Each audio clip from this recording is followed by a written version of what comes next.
policy will always be one of peace through strength. And that is what the American people are seeing abroad. Career politicians merely talk about the kind of results this president has achieved on the world stage. End endless wars. We hear that often. Not too often do we see it actually done. Today, the president and the Pentagon, the Department of Defense, are announcing a drawdown of troops in Iraq, just announced, from 5,200 to 3,000. We are getting our allies to pay their fair share. Now 9 NATO countries are meeting their 2% spending obligations. We've secured better trade deals for the American worker. President Trump negotiated the USMCA, the U.S.-South Korea deal, ended the Trans-Pacific Partnership, brought back manufacturing jobs. President Trump has stood up to China. The Phase 1 China deal, also tariffs to hold China accountable, and actions to block Huawei. President Trump's also defeated terrorists. The ISIS caliphate is destroyed. Al-Baghdadi is no longer on the battlefield, along with Iranian General Soleimani. In addition to these priorities, President Trump has made peace a cornerstone of his recent foreign policy efforts. The peace deal between Israel and the United Arab Emirates led to the first flight from Israel over Saudi Arabia's airspace to the United Arab Emirates. The signing ceremony for this historic deal will be September 15th at the White House.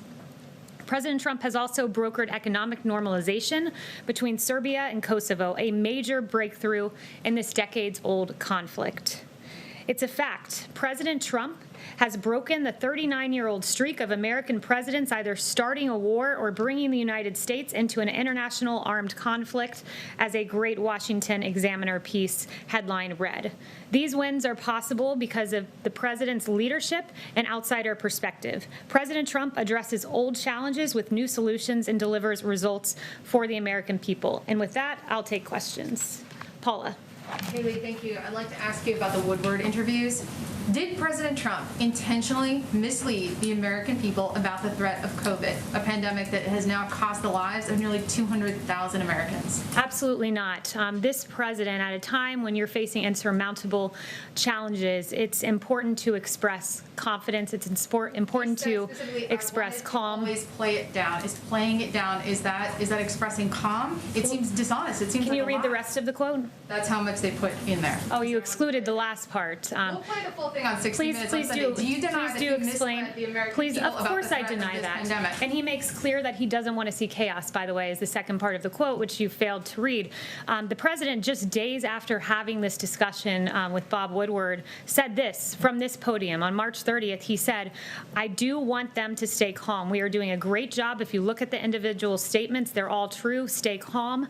It will go away, but it's important to stay calm." So this president does what leaders do, good leaders. It's stay calm and resolute at a time when you face an insurmountable challenge. That's what this president has done. It will not appear that the president lied to the American public about the threat posed by COVID. The president has never lied to the American public on COVID. The president's been the president was expressing calm, and his actions reflect that. On January 6th, the CDC issued a Wuhan travel notice before any confirmed U.S. cases, among a number of other actions. And I'd refer you to Dr. Fauci, who said that this president has an impressive response. I can't imagine under any circumstance that anyone could be doing anything more. That is the record of this president. John. Kalyeigh, but how do you square the president's words to Woodward when he said, this is a very delicate one. It's also more deadly than even your strenuous flu. This is deadly stuff.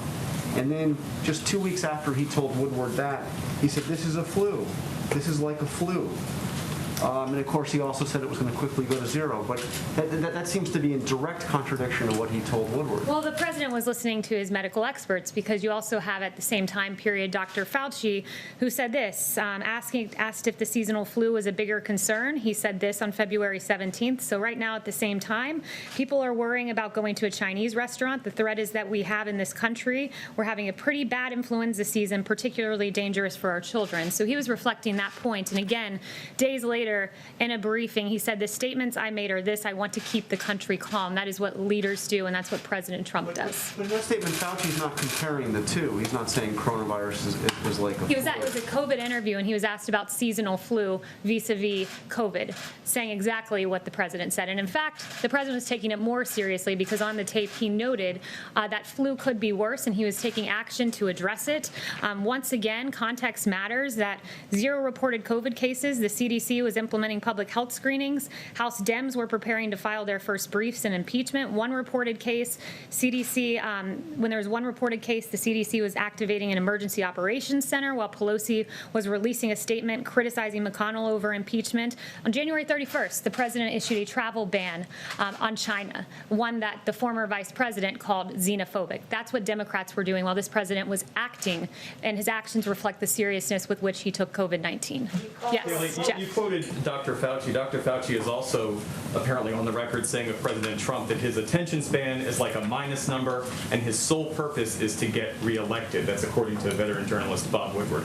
I think the bottom line here is that the president, by his own admission in private on the record, acknowledged the depth of this crisis and yet told the American people something very different. How is that at its core not an abject betrayal of the public trust? The president has always been clear-eyed with the American people. He was always clear-eyed about the lives we could lose. Again, from this podium, he acknowledged that this was serious back in March, that 100,000, 200,000 lives could be lost. And with regard to Dr. Fauci, you're referring to a quote he allegedly told Bob Woodward, and I can give you quotes that we can all play on loop and video of him saying that this response was impressive, and he can't imagine anyone under any circumstance doing anything better.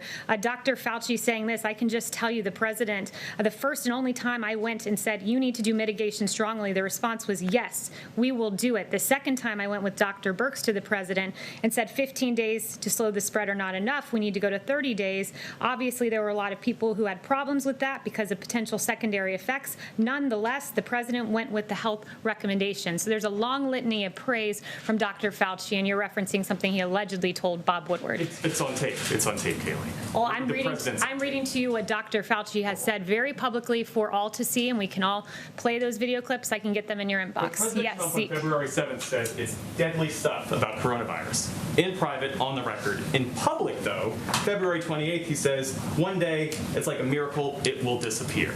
Well, It's one thing to, as a public figure, not to try to incite panic. It's a very different thing, respectfully, to lie and mislead the American people about a crisis that has claimed nearly 200,000 American No one lives. is lying to the American people. One day COVID will go away. I think we can all hope for that day. We will have a vaccine because of this president tearing through bureaucracy to get a safe and effective vaccine. One day it will go away. That is a fact. It is not inciting fear. This president has expressed calmness from this podium, mobilized the greatest mobilization of the private sector since World War II, got more tests than any country in the world on COVID, a vaccine, which, by the way, will be a record for a novel pathogen. The timing of this vaccine, should we get it by the end of the year or should we get it even 3 years, which was the timing of Ebola? This president has done an unprecedented job dealing with COVID, one that Dr. Fauci even acknowledged. And like I said, I will get you that clip to your inbox. Yes. Kalyeigh, you mentioned a few minutes ago that this was an insurmountable problem. I think that's quite a point of dispute. If you look around the world, the United States leads the world in confirmed cases, in deaths from COVID-19. So doesn't the president have their responsibility for that record as well as the testing and the vaccine development that you're just talking about? No, when you've looked at the rest of the world, in particular the case fatality rate in the United States is about 3%. The world is 3.3%, the UK 11.9%, France 8.8%, Belgium 11.2%, and you can go through the various Western world countries that have dealt with COVID, and we've done a very good job. The case fatality rate notes that, and that's a testament to our therapeutics that the president has navigated. The U.S. is still of course, very The case fatality rate is the metric that shows how well our response has done with therapeutics, and we are leading the world in having the lowest case fatality rate. It's a very important metric and one that's a testament, once again, to a president who ripped through barriers, getting us from Desivir, convalescent plasma, and other very good working therapeutics. And Kalyeigh just mentioned the president is very focused on the response there. Then why did the president have thousands of people, many not wearing masks at a rally last night in a state that has limited outdoor gatherings to 50 people? Why is he going to Nevada this weekend to hold similar outdoor rallies, gathering these large numbers of people in violation of his administration's own guidance and of the best advice and guidance of local officials who he has said should have the final say in these matters? People have a First Amendment right, if they so choose, to show up and express their political opinion in the form of a peaceful protest, which is what the president held. And there's a real double standard here. CNN had on on a guest, apparently a doctor, Rob Davidson, who said, now true, there are social distancing issues with regard to the protests we've seen around the country. However, this is a public health crisis. They are marching against systemic racism. So if you're allowed to march in aggregate in those protests, you're also allowed to show up at a political rally. You have a First Amendment right in this country. Have a responsibility to keep people safe. Mario. Thank you, Kalyeigh. How can the president bear no responsibility for the almost 200,000 lives lost when he downplayed the virus initially and he knew that how contagious and deadly it was? I don't understand how that can. The president never downplayed the virus. Once again, the president expressed calm. The president was serious about this when Democrats were pursuing their sham impeachment. He was expressing calm, and he was taking early action, and his actions are reflective of how seriously he took COVID. The tact that he took, the language that he used? No. You said that he used hopeful language. Does he regret that, given where we are now? No, this president embodied the American spirit that when we face a challenge, a crisis, a pandemic, we come together. We can be optimistic. We can be serious about it. We can take it seriously with our actions, which is exactly what this president does. It's why we lead the world in testing, doing far more than the number 2, which is India. He took this seriously, but he still expressed calm. Our food supply chains were at risk, that we could not have mass runs on grocery stores. The markets, also the economy was in play here. We didn't want there to be a huge crash and panic. He expressed calmness from this podium, but he has always taken it seriously, and the response, an unprecedented response, really reflects that. Yes. So thanks, Kalyeigh. I wanted to ask you about the AstraZeneca trial. So does that throw a spanner in the works that they've halted those trials in terms of getting a vaccine quickly? And then I have a follow-up. Yeah, so the AstraZeneca paused their trials. Phase 3 clinical trial was a routine response when you see an adverse effect, and it was one that shows that the science is guiding the way here. And when there was an adverse response that was identified in one individual, AstraZeneca chose to pause that Phase 3 clinical trial. There are still 2 American vaccines in Phase 3 clinical trials showing great promise, but AstraZeneca, what is happening there is showing that the science is guiding the way on a vaccine, which is what Dr. Fauci, others like Alex Azar and the president have said all along. So you're still confident that you'll see a vaccine sort of before the end of the year? By the end of the year is the goal, yes. And has that slipped, though? Because there was some discussion about seeing something around the time of the election. So do you think it delays that? Our timing is not about the election. It is about saving lives, and by the end of the year has always been our goal. But, of course, a safe and effective vaccine, we will take it as quickly as we can get it. Can I ask you a question on China, too? So the Customs and Border Protection was supposed to be announcing, or said that they would announce, a ban on imports of many products from Xinjiang province in China as a result of the human rights abuses there against the Uyghurs. That announcement hasn't come formally. It was supposed to be announced here at the White House. Are you intending to make that announcement, or has there been some backlash against just the breadth of it? It does encompass quite a lot of different products, including tomato products that, Yeah, I have no upcoming announcements about how we'll publicly talk about that discussion, but if I get more information, I'll let you know. Yes. Can I ask you about Nevada, please? Sure. It's my understanding that the 2 rallies this weekend in Nevada have been canceled because of Governor Sisolak's order preventing events of 50 people or more. Does the president have a reaction? And what is the White House policy about complying with the state's orders limiting the size of an event? I have not heard that about the rallies, but I'd refer you to the campaign for further information on that. But as I discussed with Zeke here, that we believe that if people want to show up and express their political views, that's their choice to do so. We hand out masks. We encourage individuals to wear those masks. A lot of people did. I was in North Carolina last night and saw it. We give out hand sanitizer, but at the end of the day, if you want to join a peaceful protest, you can do so. And there's no reason, just like the protests we've seen in the streets, you can't show up and express your political view at a rally. Yes. Kalyeigh, can you give us some understanding about why the president agreed to sit down with Bob Woodward for 18 interviews when his first book about the administration was so deeply critical? Because he's the most transparent president in history. Okay, so what more follow-up. When do you expect that we'll get the short list of who the president is considering for the SCOTUS picks, and what's the criteria that he's using to assemble that list? Yeah, that's a good question. You'll get that list in short order. The president is very excited to share who he would nominate to the Supreme Court, and what will guide his choices are people who follow the Constitution. He wants Constitution-abiding judges. He wants textualists who believe the words of the statute actually are what they are, not subject to interpretation. He wants judges guided by the Constitution, judges in the ilk of the two that he's nominated, like Justice Kavanaugh and Gorsuch. Yes. Thanks, Kalyeigh. Did the president or anyone at the White House have conversations with the Department of Justice about their decision to intervene in the E. Jean Carroll lawsuit? And if so, what were the nature of those conversations? I'm not aware of any discussions that have been had. Thanks, Kalyeigh. The president has claimed he signed the Most Favored Nations executive order on prescription drugs. He mentioned this again last night. We haven't seen the text. Has he actually signed the EO? And if so, when will we see the text? And can you tell us what the status of negotiations are with Pharma? Yeah, so the EO I believe he's referring to there is the previous one he's signed. A provision of that was Most Favored Nation, which means that for Medicare programs, you have two ways to get prescriptions, Part D or Part B. Part B are drugs you would receive at the doctor's office, and the executive order tells the secretary to peg prices for Part B to a Most Favored Nation price to make sure that American citizens are getting their medications at a price equally as cheap as other countries. So that was the initial EO I believe he was referring to, but any updates, I'll let you know in the upcoming days. Yes. Thank you, Kalyeigh. Just following up on the coronavirus issues, how is it not misleading for his advisors to tell him and compare this virus potential to the Spanish flu of 1918, but then for the president to say that this could disappear by April?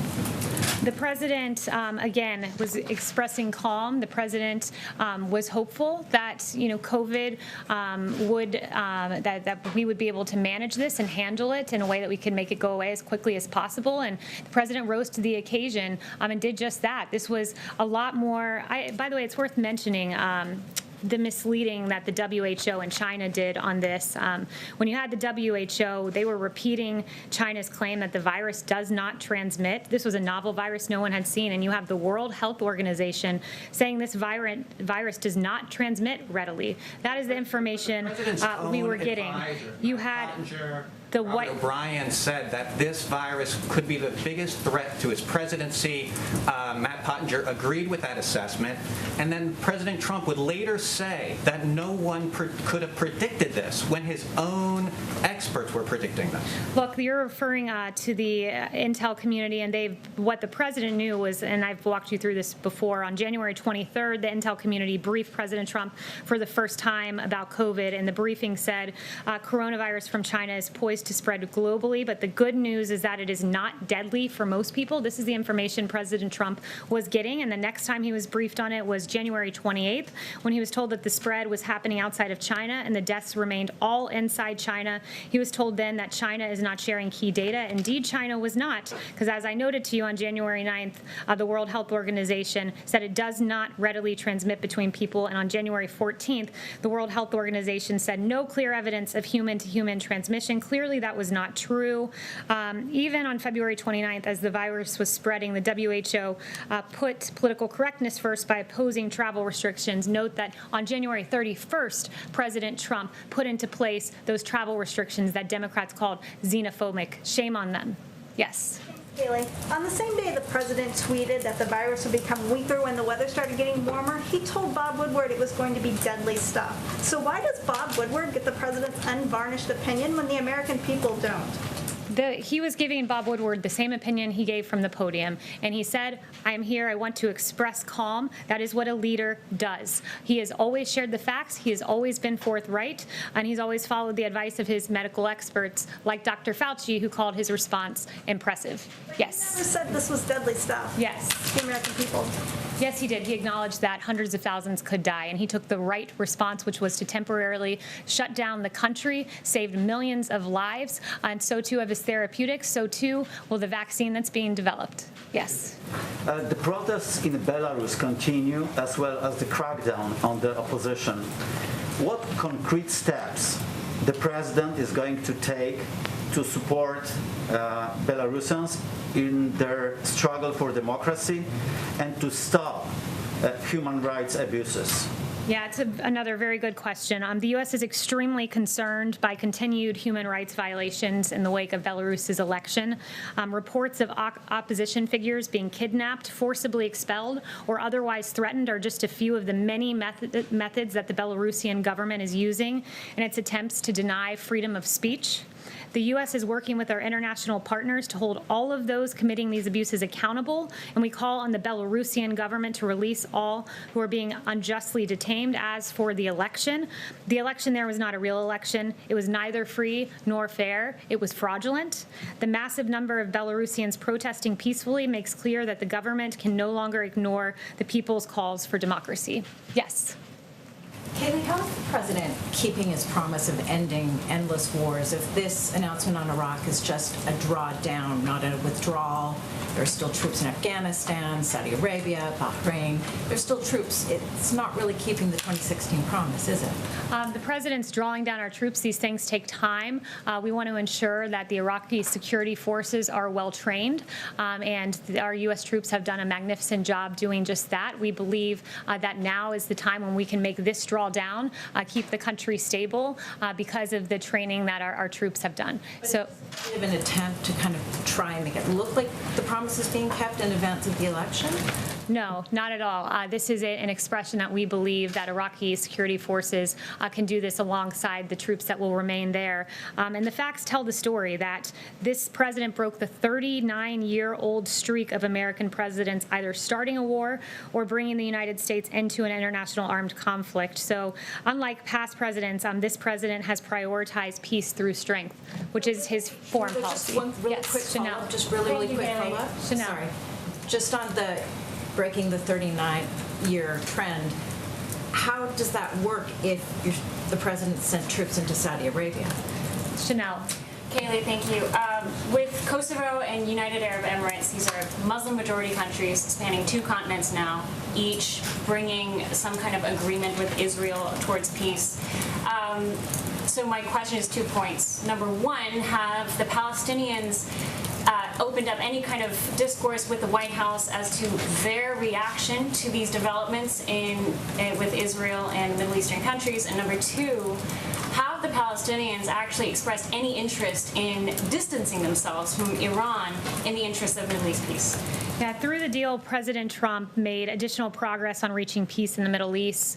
Kosovo and Israel agreed to mutual recognition and normalization of ties, and Serbia committed to moving its embassy to Jerusalem only a few weeks after the historic Abraham Accords between Israel and the United Arab Emirates. This is another huge step forward for broader peace in the Middle East and the rest of the world. I'd refer you to the Palestinians for their reaction, but it is quite telling that this historic agreement between Serbia and Kosovo addressing a decades-long conflict was only mentioned one time on CNN and one time on MSNBC. Yes. Thank you, Kalyeigh. I wanted to ask about the Winter Olympics in Beijing in 2022. More than 160 human rights groups have called on the International Olympic Committee chief to revoke the Games from Beijing. Would President Trump support an American boycott of the Games over the Chinese regime's human rights abuses? I haven't spoken to him specifically on that, so I'd have to get back to you. But this president has always held China accountable. His actions very clearly show that. He has stood up to China, unlike any president before him in modern history. But one thing I do want to address is just this really egregious, and I addressed it on Friday, but it's worth updating this Atlantic story written by a liberal activist. Now you have 25 people who have spoken out and dismissed this story, and now you even have the author of the story who said, quote, "I share the view that it's not good enough," quote, referring to the fact that he did this false report based on anonymous sources.